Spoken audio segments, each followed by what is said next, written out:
जय हिंद दोस्तों, मेरा नाम है एस के आनंद और आप देख रहे हैं एस के एजुकेशन यूट्यूब चैनल।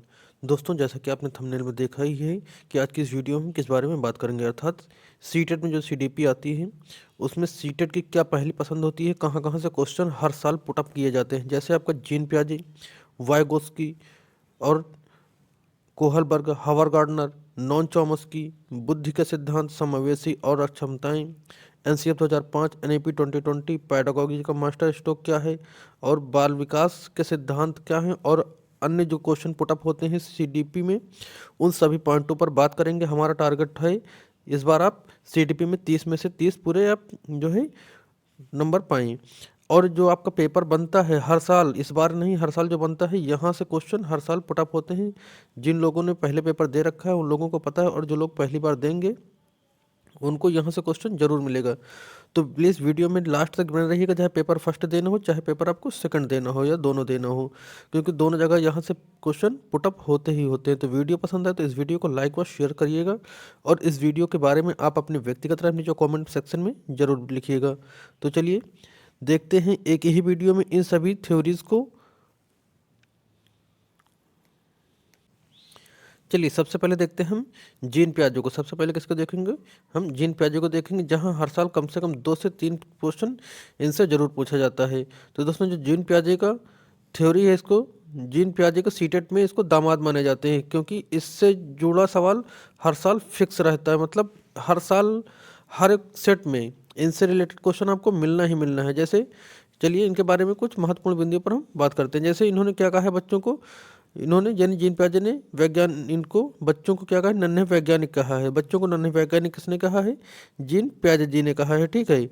वस्तुओं को पहचानना है तो उन पर भेद नहीं कर पाता है। यह किस अवस्था में होता है? बच्चों को पहचान तो पाता है लेकिन इनमें भेद नहीं कर पाता, तो संवेदीगामक अवस्था होती है। यह फिर आपको इसको इंद्रजनिक अवस्था भी कहते हैं। किससे कितने वर्ष होती है? तो 0 से 2 वर्ष होती है। इन्होंने 4 अवस्थाएं भी बताई हैं। जीन पियाजे ने कितनी अवस्थाएं बताई हैं? 4 अवस्थाएं बताई हैं। ठीक है। नन्हा वैज्ञानिक किसने कहा? जीन पियाजे ने कहा है। बच्चा तार्किक चिंतन कब शुरू करता है, किस अवस्था में? तो मूर्त संक्रात्मक अवस्था में शुरू करता है। स्कीमा का संबंध किससे होता है? तो स्कीमा का संबंध जो होता है, जीन पियाजे ने स्कीमा, अनुकूलन और समावेशन इत्यादि के बारे में बताया है। ये सब का क्या चीज़ें होती हैं, ये हमने आपको अलग वीडियो में बता रखा है, उसमें जाकर आप डिटेल से देख सकते हैं। यहाँ सिर्फ और सिर्फ हम महत्वपूर्ण बिंदुओं पर ही बात करेंगे। ठीक है।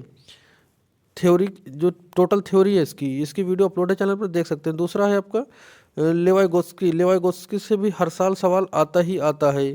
ठीक है। लेवाइगोस्की से सवाल आता ही आता है। ठीक है। यहाँ पर देखिएगा जो आपकी चारों अवस्थाएं हैं कौन कौन सी है। संवेदीगामक है, मूर्त संक्रांतमक काल है, और औपचारिक औपचारिक संक्रांतमक काल और अनौपचारिक संक्रांतमक काल। टोटल 4 अवस्थाएं बताई गई हैं, जो कि आपके 0 से 2 वर्ष चलती है पहली संवेदी वाली, फिर मूर्त वाली चलती है आपकी 2 से 7 वर्ष, फिर 7 से 11 वर्ष अनौपचारिक, और एक लास्ट वाली चलती है आपका औपचारिक, वो चलती है आपकी 11 से 15 वर्ष। चलिए यहाँ पर है लेवाइगोस्की का सिद्धांत। लेवाइगोस्की का सिद्धांत, यहाँ पर पियाजे को महत्व दिया जाता है, लेकिन यहाँ पर क्या, यहाँ पर जहाँ जीन पियाजे को उम्र को महत्व दिया जाता है, वहीं समाज को, समाज से रिलेटेड अगर किसी भी पॉइंट में आपको किसी भी विकल्प में समाज से रिलेटेड आए तो वाइगोस्की आप लगा सकते हैं। क्वेश्चन 90% चांस है कि सही होगा। इन्होंने कौन सा सिद्धांत दिया है? तो सामाजिक सांस्कृतिक का सिद्धांत दिया है। इन्होंने कहा है कि बच्चा जो है जो कुछ सीखता है वो समाज से अंतःक्रिया के द्वारा सीखता है, यानी कि सोशल इंटेलिजेंस के द्वारा बच्चा सीखता है। ठीक है। इन्होंने जेडपीडी तथा इसके फोल्डिंग के बारे में बताया है। ठीक है। कि जेडपीडी यानी कि जोन ऑफ प्रॉक्सिमल डेवलपमेंट, यानी कि समीपस्थ विकास का क्षेत्र के बारे में इन्होंने बताया है। इसके फोल्डिंग, जिसको प्राण मचान ढांचा आदि कहते हो, इसके बारे में बताया है। इन्होंने क्या कहा है? बच्चा भाषा कैसे सीखता है? तो समाज और संस्कृति के माध्यम से अंतःक्रिया के द्वारा सीखता है। ठीक है। बच्चे को शुरुआत में अस्थायी मदद देना क्या कहलाता है? बच्चे जब कोई चीज़ सीखता है तो नहीं सीख पाता, थोड़ा सा आप मदद करते हैं। ये हमने कई बार बताया कि जैसे आपको पहले जोड़ या घटाने के सवाल नहीं आते थे कि 2 + 1 कितना होता है, तो 3 होता है। तो शुरुआत में आप इस चीज़ को नहीं जानते थे, लेकिन किसी ने, अध्यापक ने या माता पिता, भाई बहन, किसी ने भी आपको इस बारे में जानकारी दी होगी। ठीक है। इस बारे में जानकारी दी होगी तो आपने इस चीज़ को सीखा है। तो जो आपने सीखा है, तो वो जो सहारा दिया गया था सिखाने के लिए, वो एक निश्चित समय के लिए दिया गया था ना। तो जो निश्चित समय के लिए दिया गया था, वही आपका अस्थायी सहारा ही स्कैफोल्डिंग या पाढ़मचान ढांचा आदि कहलाता है। ठीक है। बात करें जेडपीटी की, तो जेडपीटी मान लो कोई बच्चा यहाँ तक सीख पा रहा था, लेकिन उसको सीखना कहाँ तक था, यहाँ तक, तो इतना नहीं सीख पा रहा था, तो किसी वयस्क के द्वारा जो हेल्प की गई तो बच्चा यहाँ तक सीख पाया है। ठीक है। बच्चा यहाँ तक सीख पाया है, यही क्या कहलाती है, इसके फोल्डिंग कहलाती है। जो ये अंतर था बच्चे के द्वारा खुद से सीखा गया और किसी के हेल्प द्वारा जो सीखा गया, उसका अंतर, तो ये अंतर जो निकल कर आता है, यही कहलाता है आपका जेडपीडी। ठीक है। जेडपीडी ये कहलाता है। तो इसके फोल्डिंग और जेडपीडी दोनों को ध्यान में रखिएगा। ठीक है। अच्छा, यहाँ पर एक व्यक्तिगत वार्ता होती है, बच्चा जैसे कोई काम करता है, खेलता है इत्यादि करता है, तो वो अपने खुद से बातचीत किया करता है। तो प्राइवेट स्पीच जो होती है, उसके बारे में किसने बताया है, तो ये बताए हैं वाइगोस्की ने। वो क्या होती है, जो प्राइवेट स्पीच होती है, क्यों बच्चा खुद से बात करता है, तो अपने कार्यों को दिशा देने के लिए। ठीक है। अपने कार्यों को दिशा देने के लिए बच्चा खुद से बातचीत किया करता है। अगला है आपका कोहलबर्ग।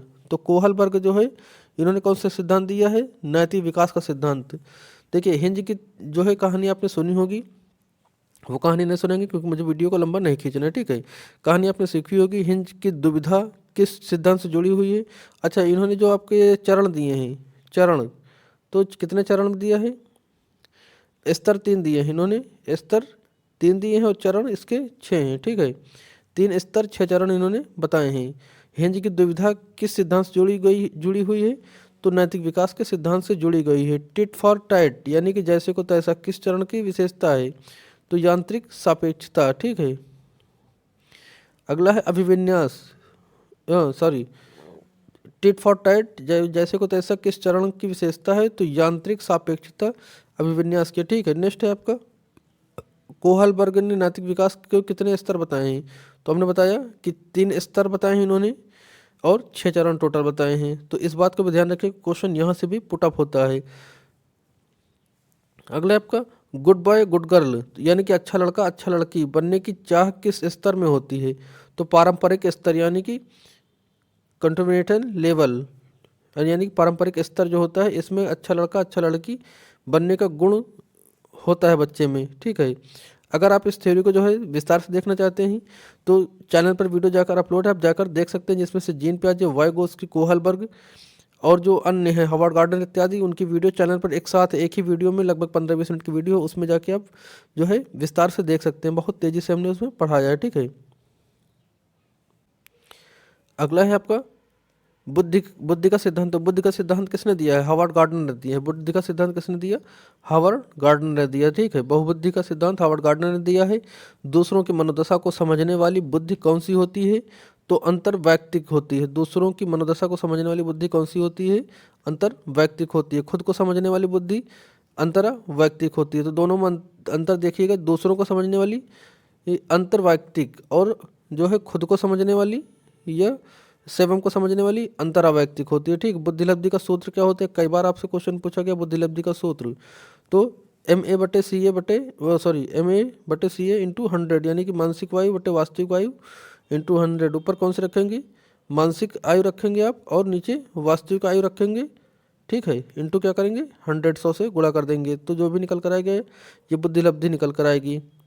अच्छा, सृजनात्मकता जो होती है, सृजनात्मकता का मुख्य लक्षण क्या है, तो अपसारी चिंतन होता है। अपसारी चिंतन यानी कि खुले अंत वाले प्रश्न जिसके एक से अधिक उत्तर हों, यानी आउट ऑफ द बॉक्स। ठीक है। सृजनात्मकता होती है आउट ऑफ द बॉक्स होती है।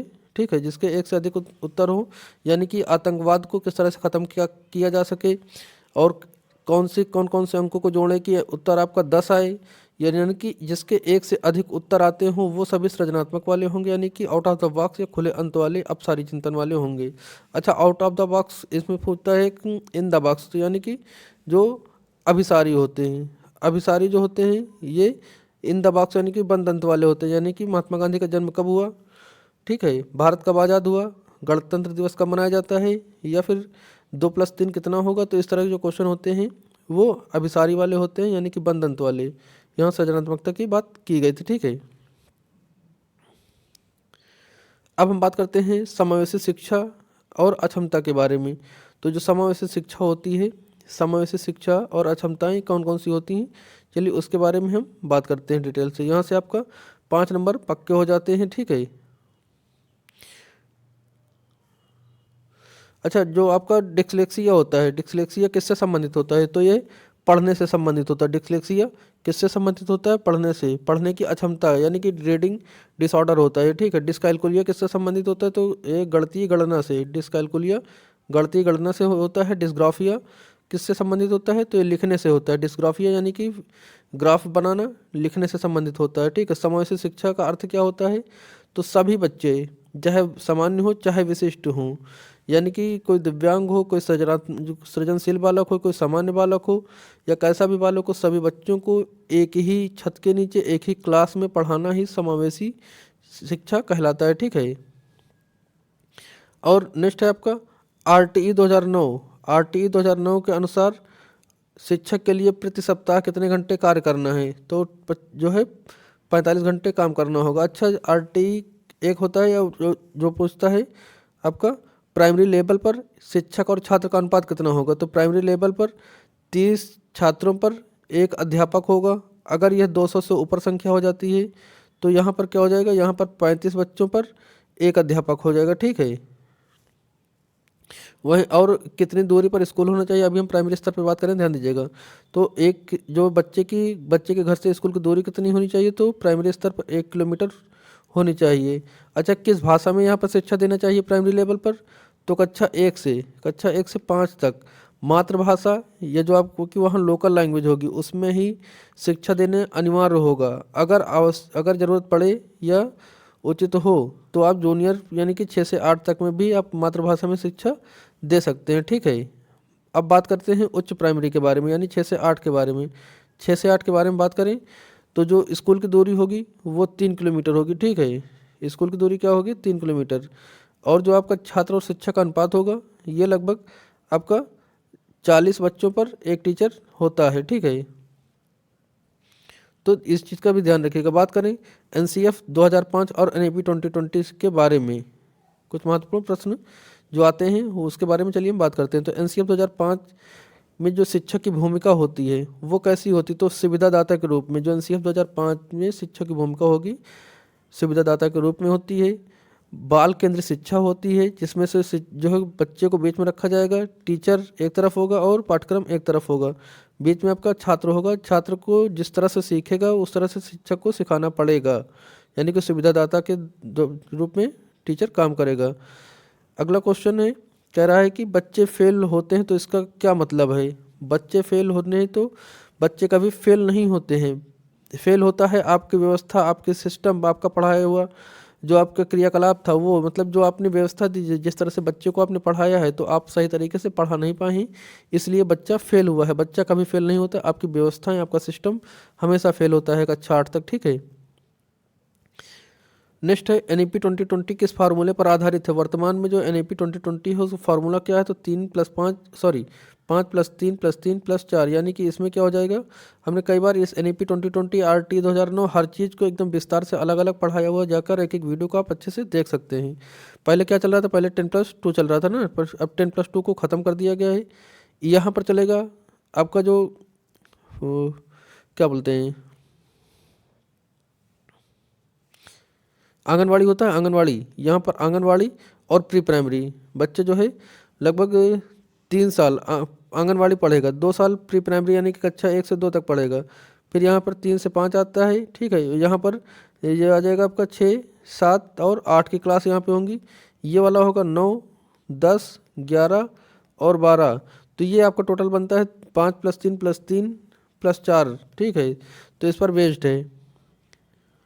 नेक्स्ट है आपका प्राथमिक स्तर पर शिक्षा का माध्यम कैसा होना चाहिए, तो हमने पहले भी बताया आपका मातृभाषा होना चाहिए या फिर लोकल लैंग्वेज जो होगी उस पर मतलब उसके आधार पर शिक्षा दी जाएगी, ठीक है। नेक्स्ट है आपका NCF 2005 रटने का विरोध करता है तथा किस पर जोर देता है, तो सीखने पर जोर देता है, यानी क्रिएटिविटी पर या फिर लर्निंग बाय डूइंग, यानी कि बच्चे के द्वारा करके सीखने पर जोर दिया जाता है। अच्छा, आपका जो एक था आपका RTE 2009, तो ये भारत में ये बनकर कब तैयार हुआ या फिर भारत में लागू कब हुआ था और कहाँ पर लागू नहीं हुआ था, तो राष्ट्रीय शिक्षा का अधिकार अधिनियम 2009 जो आया था आपका वो 2009 में बनकर पूरा हुआ था, लेकिन 1 अप्रैल 2010 को संपूर्ण भारत में लागू हुआ था, जम्मू एंड कश्मीर को छोड़ करके, क्योंकि वहाँ पर उस समय विशेष राज्य का दर्जा उसको प्राप्त था, इसलिए वहाँ पर लागू नहीं हो पाया था। लेकिन जब 2019 में उसको विशेष राज्य का दर्जा समाप्त किया गया, तो अब जो है संपूर्ण भारत में जम्मू कश्मीर सहित अब पूरे भारत में जो राष्ट्रीय रूपरेखा है, यानी कि आरटी आपका राष्ट्रीय शिक्षा का अधिकार, वो पूरे भारत में लागू है। अच्छा, उसमें है क्या, तो 6 से 14 वर्ष के बच्चों के लिए 6 से 14 वर्ष तक के बच्चे जो होते हैं उनके लिए क्या है, निःशुल्क एवं अनिवार्य शिक्षा का प्रावधान है 6 से 14 वर्ष के लिए। अच्छा, ये सामान्य है, ठीक। अगर दिव्यांग में पूछेगा तो आप क्या बताएंगे, 6 से 18 वर्ष के लिए, दिव्यांग बच्चों के लिए 6 से 18 वर्ष के लिए। और इनमें बच्चों को पढ़ाने के लिए किसी भी प्रकार का कोई भी शुल्क नहीं लिया जाएगा। अगर उनसे कोई भी शुल्क लिया जाता है तो दंड के आधार पर 25% रिटर्न करना होगा किसी भी विद्यालय का, ठीक है। और कितने प्रतिशत सीटें सभी स्कूल में आरक्षित होंगी पीडब्ल्यूडी के लिए, यानी तो जो पिछड़े वर्ग के लोग बच्चे होते हैं उनके लिए 25% प्रत्येक विद्यालय में जो सीटें रिजर्व रखी जानी अनिवार्य हैं, आरटीई 2009 ये कहता है, ठीक है। तो हर एक चीज़ समझने के लिए वहाँ पर उस वीडियो में जाइए, सब चीज़ वहाँ पर आपको मिलेगा। अब आगे है बाल विकास का सिद्धांत। बाल विकास का सिद्धांत यानी कि बाल विकास की कैसी प्रक्रिया है, तो बाल विकास जीवन पर्यंत चलने वाली प्रक्रिया है, यानी कि जो बाल विकास होता है, बालक का विकास, ये जीवन पर्यंत चलता रहता है, ठीक है। अच्छा, इसका जो बाल विकास होता है इसकी दिशा कैसी होती है, तो इसकी दिशा की बात की जाए तो ये होती है आपके सिर से पैर की ओर, ये सिर से पैर की होती है और केंद्र से बाहर की ओर होती है, यानी कि आउट ऑफ द बॉक्स होती है, ठीक है। केंद्र से बाहर की ओर होती है, ठीक है। और ये सिर से पैर की ओर होती है, यानी बच्चा पहले सिर को संभालता है, जैसे छोटा बच्चा होता है वो ना ही बैठ पाता है ना ही खड़ा हो पाता है, तो वो जब उठकर बैठता है तो सबसे पहले वो अपना सिर को सीधा रखना सीखता है। क्या करता है, अपने सिर को सीधा रखना, संभालना सीखता है। उसके बाद फिर हाथ पैर चलाना, फिर उसके बाद जो है पैरों पर खड़ा होना वो सबसे बाद में सीखता है। इसलिए आपको कहा जाता है कि सिर से पैर की ओर बच्चे का डेवलपमेंट या विकास होता है, ठीक है। अगला पॉइंट है आनुवंशिकता और पर्यावरण का विकास में क्या रोल है, तो विकास बराबर जो बच्चे का विकास होगा उसके बराबर आनुवंशिकता गुणे पर्यावरण आप कर सकते हैं, ठीक है। आनुवंशिकता गुणे पर्यावरण, यानी कि बच्चे के विकास के लिए आनुवंशिकता भी जरूरी होगी। आनुवंशिकता में जैसे आपकी शारीरिक विकास हो गया, लंबाई कितनी जाएगी लगभग, आंखें कैसी होंगी, आंखों का रंग कैसा होगा, वो सारी चीज़ें जाएंगी। और साथ में आप बच्चा किस एनवायरनमेंट में रह रहा है, वहाँ का पर्यावरण भी उतना ही जरूरी होगा जितना कि आनुवंशिकता। इसलिए बच्चे के विकास में दोनों चीज़ें बराबर की ज़रूरत या बराबर की भागीदारी निभाते हैं, ठीक है। एक क्वेश्चन आपसे पूछता है कि बच्चों के जो आंखों का रंग होता है वो किस पर आधारित होता है, तो आनुवंशिकता पर, ना कि पर्यावरण पर, ठीक है। बच्चों को आंखों का रंग जो होता है आनुवंशिकता पर, यानी कि बच्चे की जो आंखें जिस रंग की होंगी वो अपने मतलब माता या पिता किसी के यहाँ जैसी आंखें रही होंगी तो वैसा आंखों का रंग हो सकता है बच्चे में, ठीक है। नेक्स्ट क्वेश्चन है समाजीकरण यानी कि सोशलाइजेशन की प्राथमिक एजेंसी क्या है, तो ये परिवार होती है, ठीक है। समाजीकरण की दूसरी एजेंसी पूछे या गौड़ पूछे, यहाँ पर गौड़ भी पूछ सकता है, तो विद्यालय या मीडिया। और एक क्वेश्चन हमने कई बार बताया है आपको, निष्क्रिय समाजीकरण कहाँ पर होता है, तो पुस्तकालय में होता है, ये क्वेश्चन भी रिपीटेड है, ठीक है। नेक्स्ट क्वेश्चन, जेंडर क्या है, तो जेंडर एक सामाजिक संरचना है, सोशल कॉन्टेक्स्ट है, ठीक है। ये जेंडर क्या होता है, जेंडर एक सामाजिक संरचना है। सेक्स क्या है, तो सेक्स एक जैविक संरचना है, यानी कि लिंग जो होता है आपका, लिंग क्या है, तो जैविक संरचना है। और जेंडर पूछे तो सामाजिक संरचना है। इस बात में थोड़ा भ्रमित ना होइएगा, ढंग से देखिए, जेंडर एक सामाजिक संरचना है, यानी कि महिला पुरुष जो होता है, सॉरी हाँ, ये लिंग आपका है, लिंग एक जैविक संरचना है, ठीक है। और जेंडर जो होता है आपका एक सामाजिक संरचना है। आकलन क्या है, आकलन का मुख्य उद्देश्य कैसा होना चाहिए, तो सुधार में सीखना, यानी कि आपका लर्निंग इम्पोर्टेबल होना चाहिए। सुधार में सीखना यानी बच्चा जो आकलन किया जाना हो, जो आकलन किया जाता है बच्चे का आकलन करना होता है, उसका मुख्य उद्देश्य क्या होना चाहिए कि बच्चा कितना सीख रहा है, कितना क्या गलतियां कर रहा है, क्या सीख पा रहा है, क्या नहीं सीख पा रहा है, उनमें सुधार करना ही आकलन का मुख्य उद्देश्य होना चाहिए, ठीक है। व्यापक और जो सतत और व्यापक मूल्यांकन में व्यापक का अर्थ क्या है, तो शैक्षिक और शैक्षिक दोनों पक्षों का विकास होता है, ठीक है। सतत और व्यापक मूल्यांकन में व्यापक क्या होता है, शैक्षिक और शैक्षिक दोनों पक्षों का विकास होता है। चलिए यहाँ पर देखते हैं पैडागॉजी के मास्टर स्ट्रोक, यानी कि पैडागॉजी को हम किस तरह से जो है सॉल्व कर सकते हैं, टैग वर्ड्स क्या हैं, किसके अनुसार किनकी हेल्प के द्वारा हम विकल्प को सही या गलत समझ सकते हैं, पहचान सकते हैं। तो देखिए यहाँ पर कुछ पॉजिटिव दिए जाते हैं, कुछ नेगेटिव टैग वर्ड्स दिए जाते हैं। जैसे आपको अवसर देना, प्रोत्साहन देना, भ्रमण, बच्चों को भ्रमण पर ले जाना, चर्चा करना और समावेशी शिक्षा, ठीक है, और करके सीखने पर बल दिया जाएगा। जहाँ पर ये सारी चीज़ें मिलें तो ये पॉजिटिव होंगे, इन विकल्पों को आप सही टिक कर सकते हैं। नेगेटिव में केवल, ही, मात्र, कंठस्थ, परीक्षा, दंड, हतोत्साहित, ये सारी चीज़ें हैं जहाँ बच्चों को गलत लगे, जो बच्चे के लिए खराब हो, उनको सीधा आप कट करिएगा। केवल मात्र पढ़ना जो होगा पाठ्यक्रम होगा, और परीक्षा के लिए तैयारी करना होगा, अभ्यास होगा, रटंत होगा, दंड होगा, गृह कार्य होगा, उन सभी को आप निगेटिव में कट करेंगे। और जो ये वाले मिलेंगे इनको आप सही टिक करेंगे, ठीक है। अब चलिए हम बात करते हैं इस सिद्धांत के बारे में, कौन सा सिद्धांत किसने दिया है। तो संज्ञानात्मक विकास का सिद्धांत किसने दिया है, जीन पियाजे ने, ठीक है। यहाँ के मुख्य शब्द क्या मिलेंगे आपको, स्कीमा मिलेगा, अनुकूलन मिलेगा, और कई सारी चीज़ें यहाँ पर हैं जो हमने आपको सिद्धांत में पढ़ाई है, जाके आप वहाँ पर देख सकते हैं। नेक्स्ट है आपका सामाजिक संस्कृति का सिद्धांत, तो किसने दिया है, आपका वाइगोत्स्की ने दिया है। सामाजिक संस्कृति सिद्धांत किसने दिया है, वाइगोत्स्की ने। यहाँ पर पाड़ यानी कि इसके फोल्डिंग और जेडपीडी हमने आपको बताया, पाड़ मचान ढांचा, और हिंदी में कई सारे इसके नाम हैं, तो आप इंग्लिश याद रखिएगा, इसके फोल्डिंग और जेडपीडी ये क्या होता है अभी हमने इस वीडियो में ही बताया है, बताने की यहाँ भी ज़रूरत नहीं होगी, वीडियो को ज़्यादा नहीं खींचना है, ठीक है। आप वहाँ पर जाके उन जो आपको ये सारी एक ही वीडियो में जो हमने पढ़ाया जाकर वहाँ पर देख सकते हैं, विस्तार से जानकारी वहाँ मिल जाएगी आपको। नैतिक विकास का सिद्धांत किसने दिया है, कोहल वर्ग ने दिया है। यहाँ पर क्या मिलेगा, हिंज की दुविधा से संबंधित क्वेश्चन आपको मिलेंगे, मुख्य बिंदु ये हैं। नेक्स्ट है बहुबुद्धि का सिद्धांत किसने दिया, हावर्ड गार्डनर ने। कितने प्रकार की बुद्धियाँ बताई हैं, 8 प्रकार की बताई हैं हावर्ड गार्डनर के सिद्धांत में, इसको जाके विस्तार से आप देख सकते हैं, ठीक है। भाषा का विकास किसने दिया है, तो भाषा का विकास दिया है नॉन चॉम्स्की महोदय ने, यानी कि लैड, लैंग्वेज एक्विजिशन डिवाइस, ठीक है। तो इन्होंने क्या बताया है, चॉम्स्की ने बताया है कि बच्चे में जन्मजात भाषा सीखने का एक यंत्र जिसको एलईडी कहते हैं, जन्मजात होता है। भाषा सीखने की क्षमता बच्चे में कब से होती है, जन्मजात होती है। किसने कहा है, नॉन चॉम्स्की ने कहा है, ठीक है। तो ये थी आज की वीडियो, उम्मीद करेंगे ये वीडियो आपको पसंद आई होगी। वीडियो पसंद आए तो इस वीडियो को लाइक और शेयर जरूर करिएगा, और इस वीडियो के बारे में आप अपनी व्यक्तिगत राय नीचे कमेंट जरूर करिए कि वीडियो पसंद आई, नहीं आई, क्या कमियां रह गई हैं, क्या आपको पसंद आया, वो सारे पॉइंट नीचे आप कमेंट करिए। और अगर आप practice set, previous year question और अन्य थ्योरीज देखना चाहते हैं तो चैनल की प्लेलिस्ट में जाइए, सब्सक्राइब करिए चैनल को और देखिए जाके, मौज करिए, सेट एग्जाम अच्छे से दीजिए, पढ़ाई भरपूर करिए। मिलते हैं नेक्स्ट वीडियो के साथ, तब तक के लिए जय हिंद।